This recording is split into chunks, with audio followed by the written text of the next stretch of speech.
Malgré la multiplication des résolutions et des condamnations de l'offensive militaire persistante du M23 dans l'est de la RDC, la diplomatie congolaise peine à obtenir des résultats concrets sur les terrains.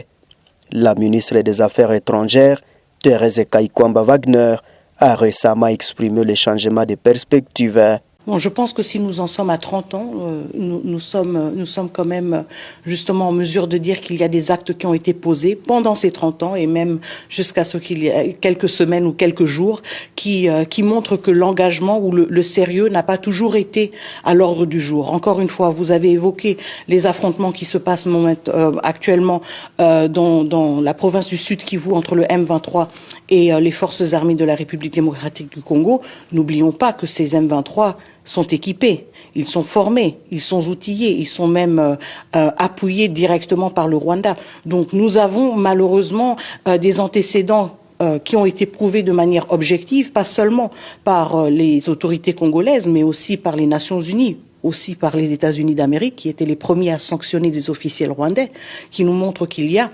un jeu du Rwanda, une implication directe du Rwanda, qui évidemment suscite chez nous une méfiance qui s'est accumulée au fil des années. Donc nous voulons justement qu'il y ait des gestes qui nous réconfortent dans le fait que le Rwanda est aussi sérieux que la République démocratique du Congo. Encore une fois, je souligne une chose, une très grande différence entre les deux pays.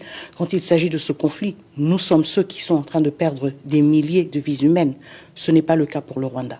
Et donc le Rwanda a beaucoup à prouver par rapport à sa bonne foi et par rapport au sérieux qu'ils mettent derrière ces engagements qu'ils ont signés.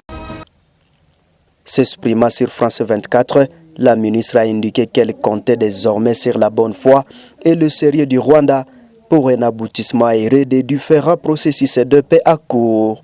Elle a toutefois réitéré ses accusations, affirmant que le Rwanda soutient activement les mouvements rebelles qui continuent sa progression notamment au Sud Kivu. La diplomatie congolaise a depuis le début du conflit réclamé sans succès des sanctions internationales contre le Rwanda.